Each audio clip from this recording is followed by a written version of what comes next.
Curious George gets a medal.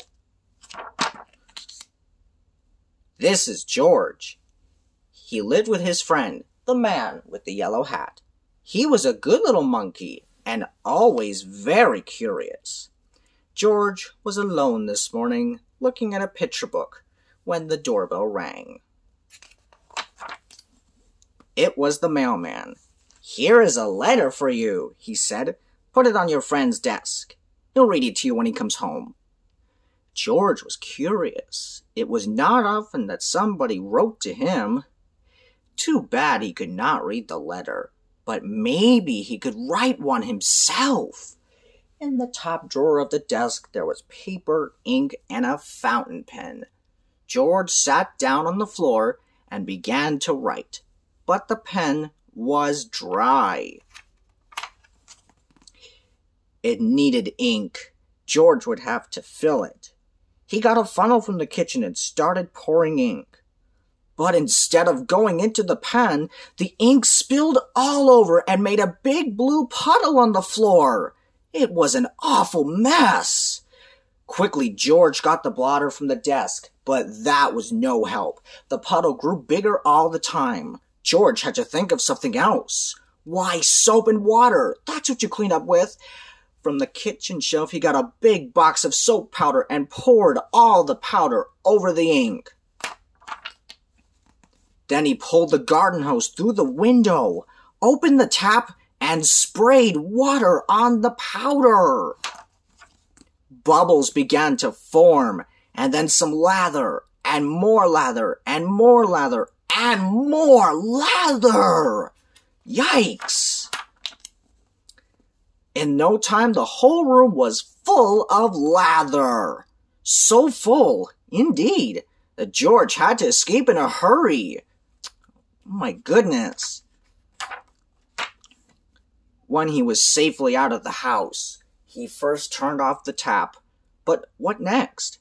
How could he get rid of all the lather before his friend came home?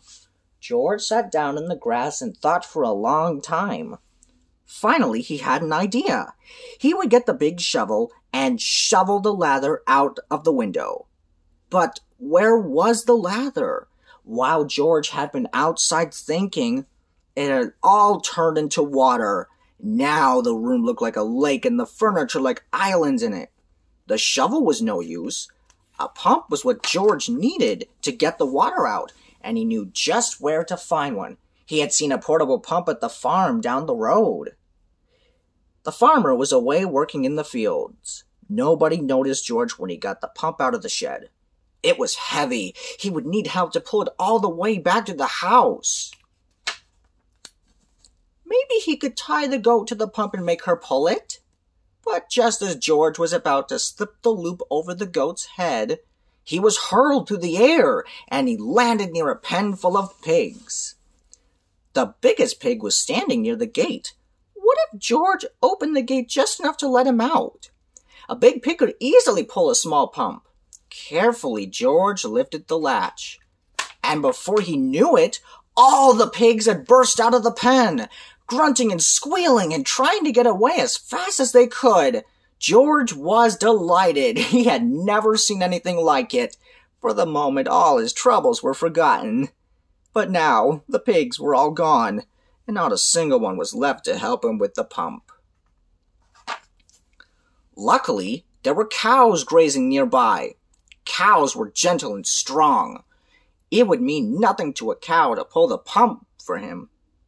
This time, George was right.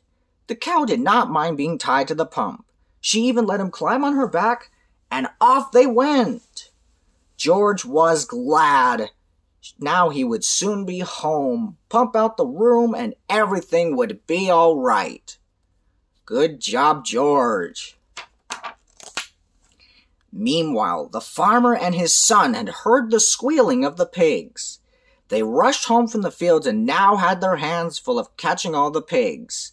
Not until the last pig was safely back in the pen did they have time to look around.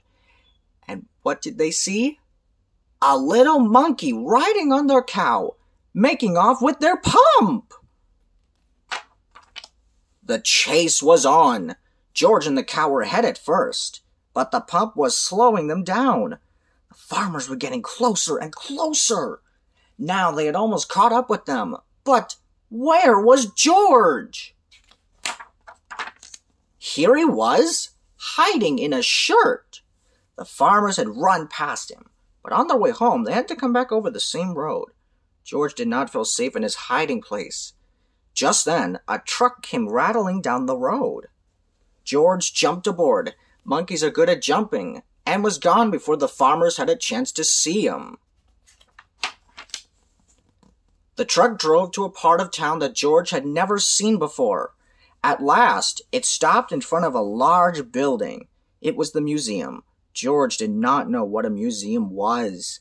He was curious. While the guard was busy reading his paper, George slipped inside. He walked up the stairs and into a room full of all sorts of animals. At first, George was scared, but then he noticed they did not move. They were not alive.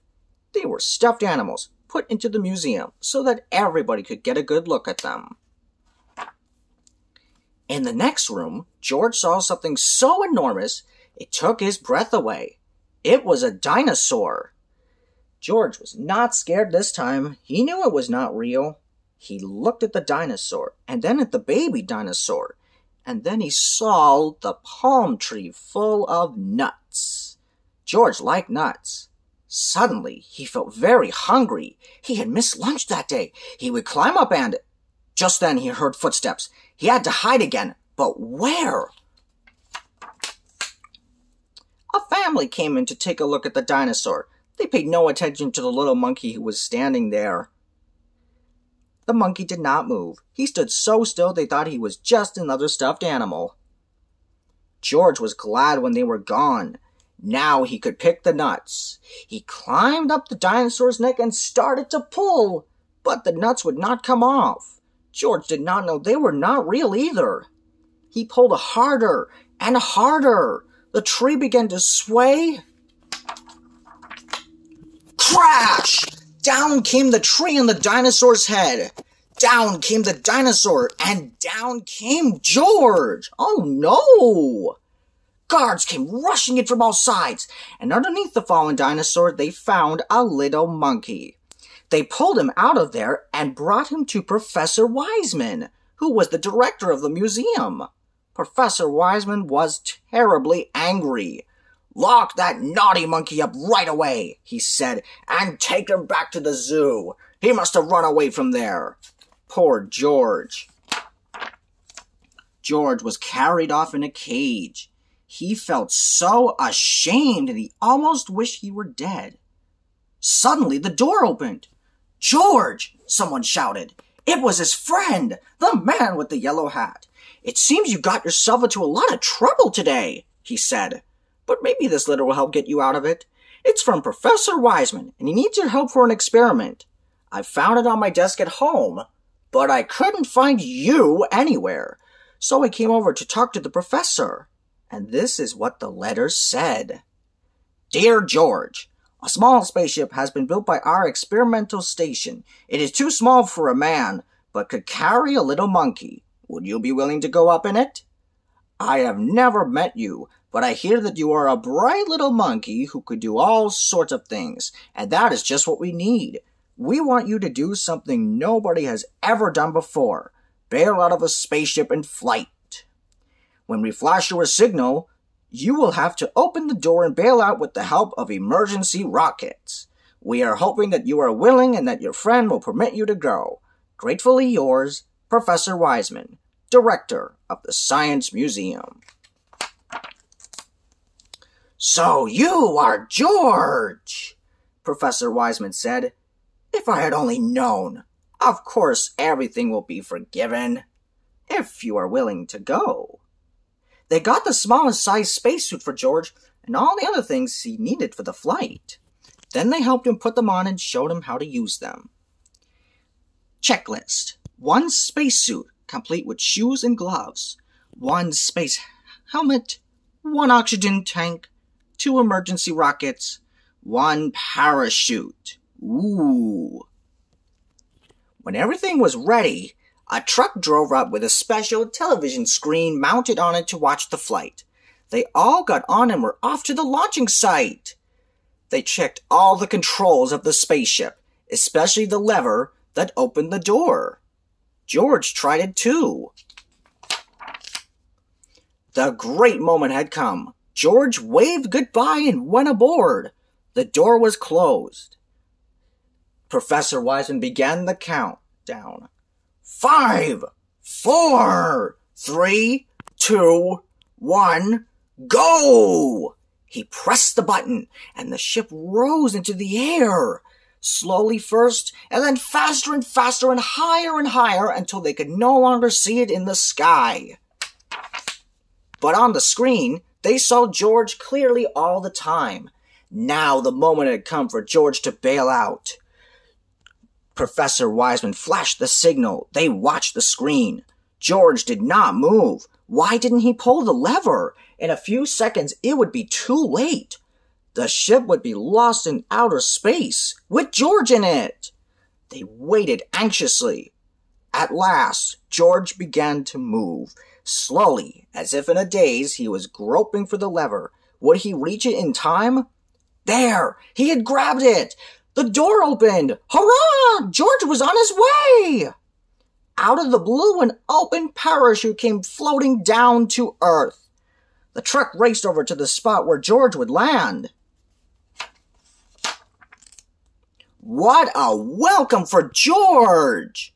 Professor Wiseman hung a big golden medal around his neck.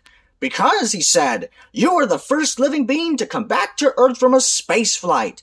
And on the medal it said, to George, the first space monkey. Then a newspaperman took his picture, and everyone shouted and cheered. Even the farmer and his son, and the kind woman from next door, who had worked for hours and got the water out of the room. I'm proud of you, George, said the man with the yellow hat. I guess the whole world is proud of you today. It was the happiest day in George's life. The end.